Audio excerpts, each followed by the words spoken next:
Hi everyone, welcome to my presentation, Module 1 Overview of Russia's Strategy Cyber Capabilities. So this is going to be the agenda for this presentation. We will start from introduction, Russia's information sphere as a battlefield. Global context. Russia has increasingly restricted citizens' internet use. This trend grew after Snowden's 2013 disclosures, which shifted global attitudes towards surveillance and data control. Russia views the information sphere as infrastructure and a contested space in modern warfare. Russia's strategy cyber posture.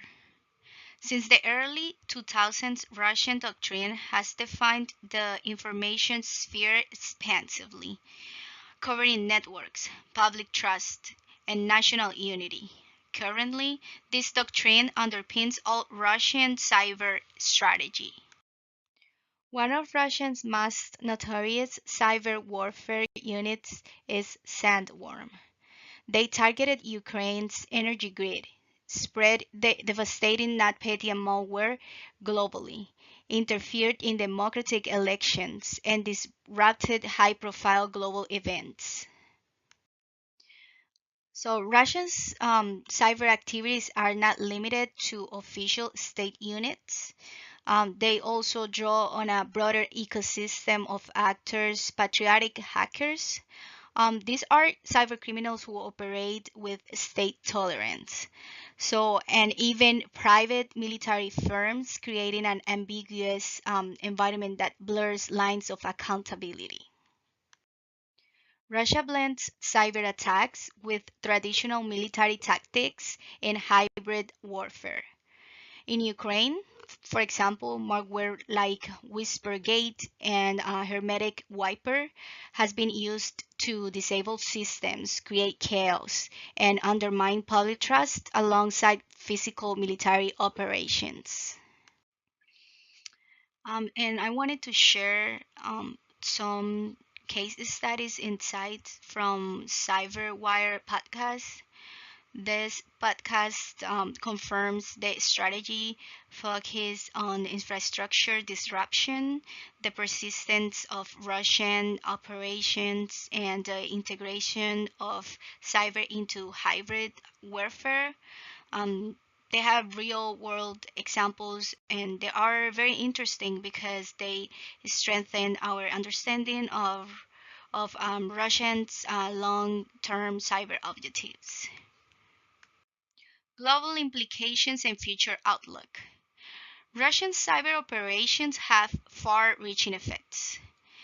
They destabilize infrastructure, erode trust in public systems, and make attributions difficult. But there are ways to mitigate and reduce risk. The global community must maintain vigilance, share intelligence, and adapt strategies to meet these evolving threats. The last module, we explored the who, identifying the key actors involved in Russia's cyber operations, from state agencies to proxy groups and cyber criminals. Now we'll shift to the what, examining the patterns and the geopolitical dynamics that drive their actions. Russia's cyber strategy. Russia's approach to cyberspace is shaped by Cold War traditions. They see it as both a vulnerability to defend and a weapon to protect power. Cyber operations allow Russia to challenge the West at relatively low cost. There are patterns that characterize Russia's way of operating in cyberspace.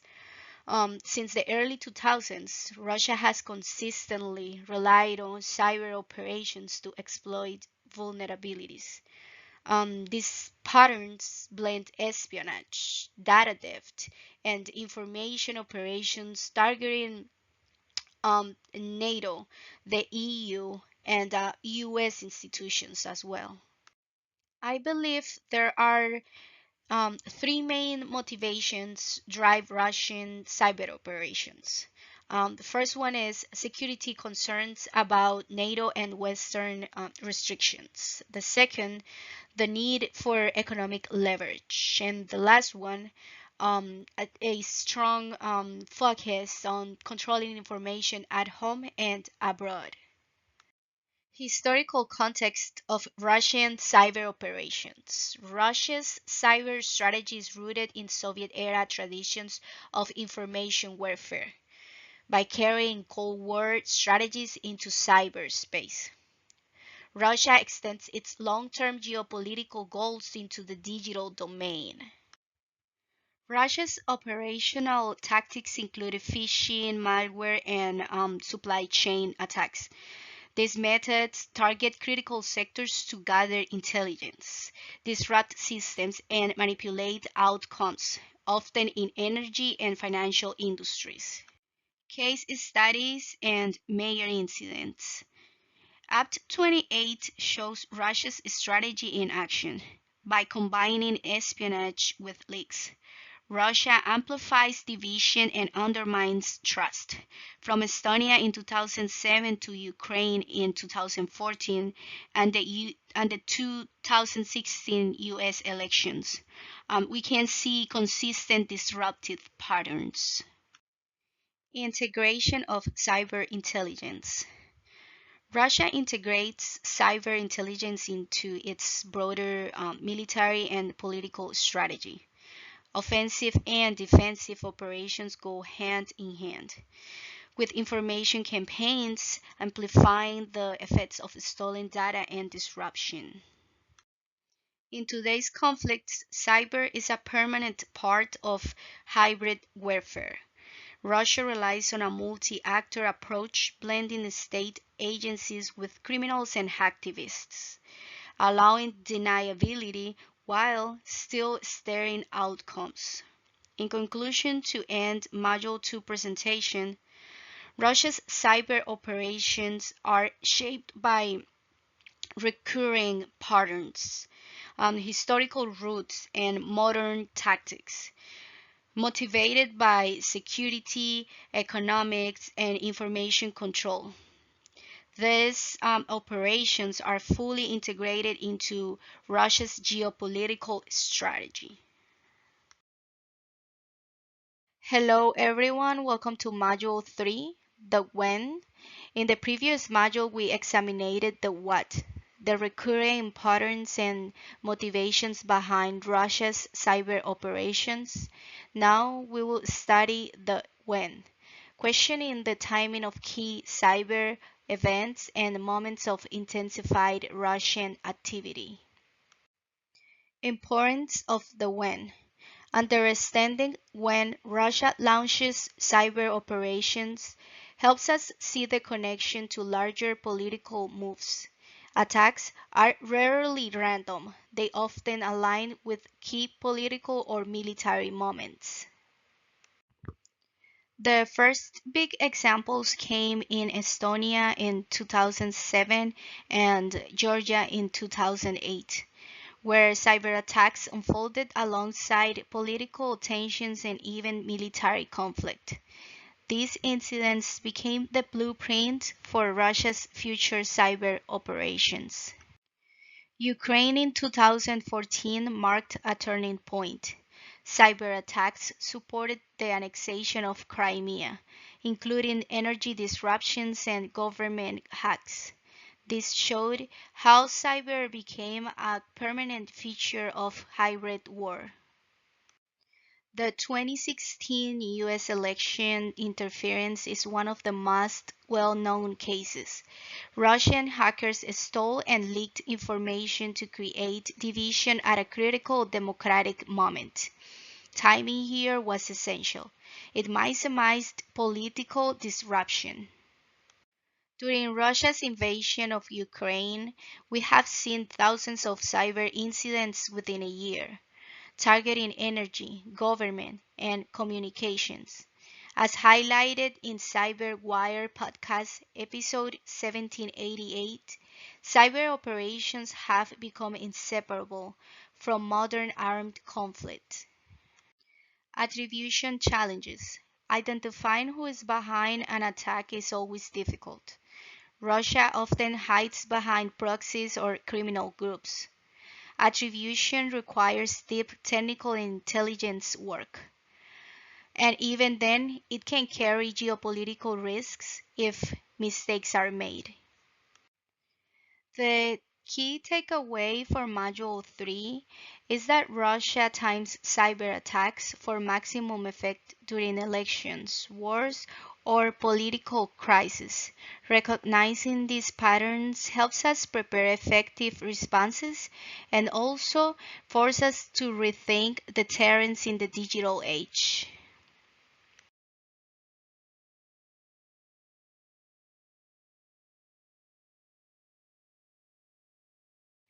Hello, welcome to Module 4, the where. In our last presentation, we looked at the when, the timing of Russian cyber operations, and how attacks often align with political crises, military conflicts, or moments of strategic opportunities.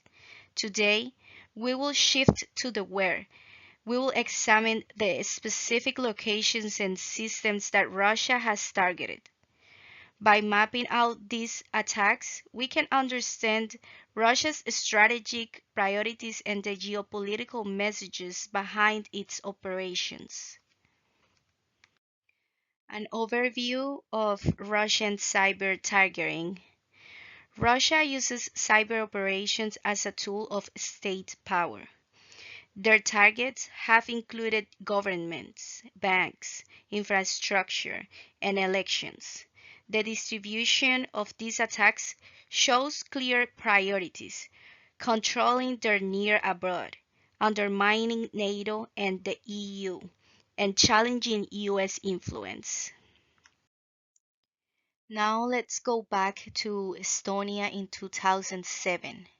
After the relocation of a Soviet war memorial, massive distributed denial of service attacks disabled government, banking, and media websites. Estonia, one of the most digital nations at the time, became a test case. The message was clear: Russia wanted to show that they can disrupt a neighbor's digital infrastructure. A similar attack back in 2008, during Russia's invasion of Georgia. Cyber attacks on Congress, banks, and media outlets along with physical military action. Websites were defaced and service disrupted. The cyber component amplified the battlefield, limiting Georgia's ability to share its narrative internationally. Now let's talk about recent cases. In Ukraine, Russia escalated to targeting critical infrastructure. The 2015 and 2016 grid attacks caused widespread blackouts. Later, the 2017 NotPetya malware spread globally, destroying networks. These operations show Russia experimenting with cyber sabotage that creates real-world consequences. Now an example of a closer case. Beyond its neighbors, Russia expanded attacks to Western democracies. The 2016 US elections involved disinformation and email leaks. Russian groups have also infiltrated the energy sector in the US and Europe. These attacks show Russia's global ambition to erode trust and unity. Okay, so there's debate over whether these operations are acts of war. Thomas Reed argues there are sabotage, espionage, or subversion, not war. But Johnstone disagrees, saying force doesn't require severity. Destroying systems can still be warlike. Russia's actions blur this line, raising big strategic questions. Here we are looking at US cyber deterrence. One idea was that if we signal or show the destructive potential of our cyber capabilities, adversaries might back off, while that sounds logical. Russia's continued attacks show that deterrence in cyberspace is fragile. In fact, showing too much of our capabilities could actually provoke escalation. Recent cyberwire episodes illustrate how the where continues to evolve. One highlighted the cyber army of Russia reborn, attacking US, Polish, and French infrastructure. Another episode covered the CISA's warnings of persistent Russian targeting of US systems. These real-time cases show Russia expanding its geographic reach. Okay, so to wrap up, Module 4 presentation. Russia targets both its neighbors and Western enemies, focusing on government, financial, and critical infrastructure systems. These operations are intentionally motivated, though their classification as war is debated. Deterrence frameworks are struggling to keep up, and Russia continues using cyber as low-cost, deniable instrument of statecraft.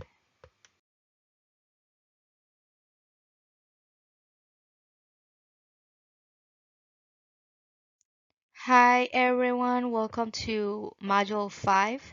In the last presentation, we focused on the where, the locations and systems targeted by Russia's cyber operations, showing the geographic spread and the sectors they choose to hit.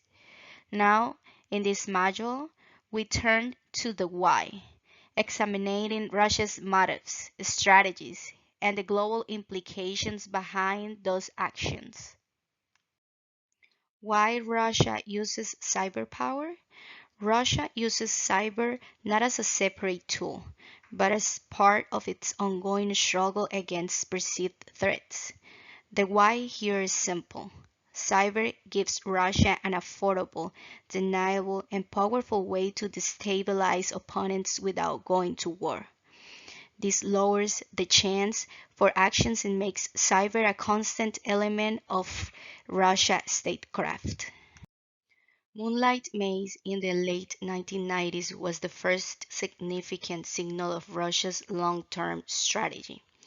The attacks showed sustained espionage, quietly stealing military and research data. The why here was to gain strategy advantage, build knowledge, and show that Russia could infiltrate US systems without triggering open conflict. The Estonia attacks in 2007 were symbolic but revealing. After a dispute over a Soviet statue, Russia's cyber forces unleashed massive distributed denial of service attacks on banks, government, and media. The purpose was to punish Estonia, demonstrating power in its near abroad, and showing NATO that cyber coercion could create real instability without firing a shot. Why Georgia 2008 was different. In Georgia, cyber and military power came together for the first time. Russia timed cyber attacks against government and media sites to coincide with its invasion. The why here was to amplify military advantage, cut off Georgia's ability to communicate, and test cyber's role as a true force multiplier in modern warfare. Ukraine represents Russia's most aggressive use of cyber so far. Beyond espionage and disruption, the 2015 power system hack showed that cyber could create physical damages. Lights went out for over 200,000 people. The why here was to undermine government legitimacy, intimidate civilians, and signal to the world that Russia could escalate cyber into physical damages. Since Estonia, Georgia, and Ukraine, Russia's cyber tactics have become more advanced. Simple distributed denial of service attacks have evolved into malware like black energy. With direct roles for the FSB and GRU, Russia also uses proxies and trolls to spread disinformation. The why here is about staying ahead, creating confusion, and keeping adversaries off balance on a global scale. Why cooperation is essential. Russia thrives on gaps between nations, between governments and private companies, and even within alliances like NATO. The why behind cooperation is that no one country can defend against Russia alone. Only collective defense, intelligence sharing, and strong partnerships can raise the cost of Russia's low threshold, persistent cyber operations. This quote from the Moonlight Maze YouTube video captures the irony. A US intelligence list became Russia's road map for attack. The why here is critical. Russia turns even defensive tools into offensive weapons. The takeaway is that understanding why Russia acts the way it does helps us anticipate, prepare, and ultimately build strong international defense.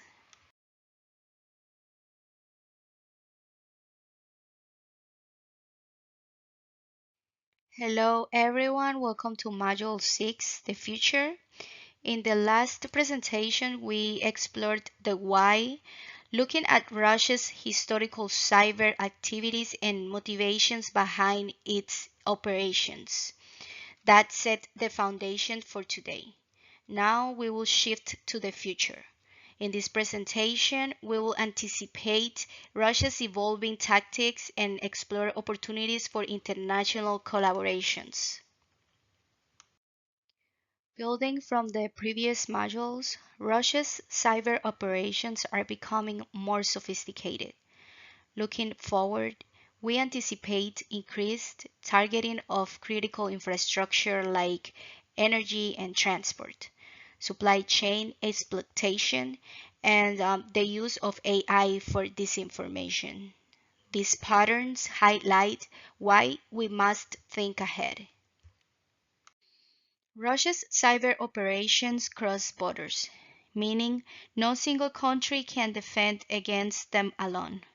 By collaborating, sharing intelligence, coordinating responses, and developing common rules, countries can detect attacks faster and impose real costs on aggressors. Collective defense is not optional, it is essential.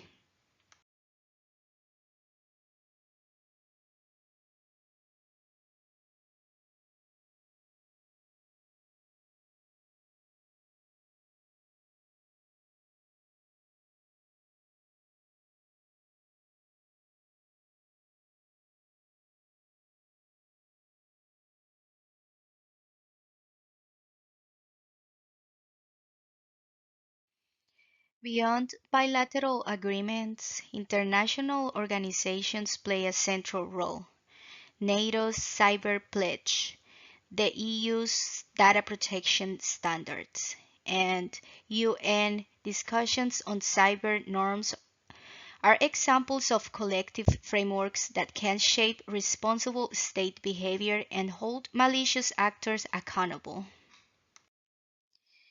Private sector roles and incentives. The private sector is on the front lines of cyber conflicts since most of the infrastructure that Russia targets is privately owned.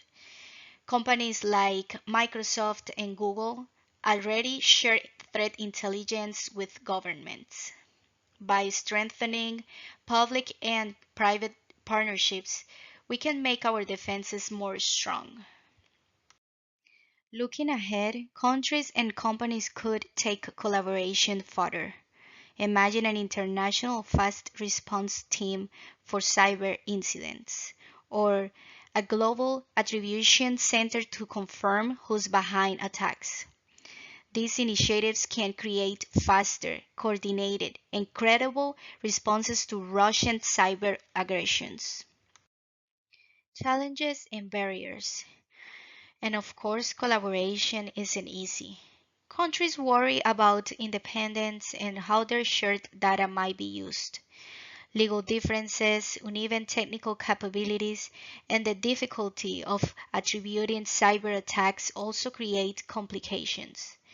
Recognizing these challenges is the first step in overcoming them. Case studies. We can learn from past examples. As Siegel noted, China often targets economic data, while Russia focuses more on political disruption and infrastructure attacks. RAND Corporation research also shows differences in how cyber capabilities are organized across nations. These comparisons gives us insight into how Russia may adapt in the future. Recommendations and call to action. Moving forward requires governments, organizations, and the private sector to commit to joint defense.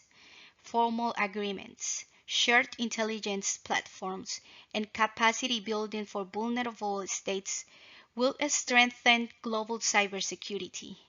By working together, we can shift from reacting to anticipating and deterring Russia's cyber operations.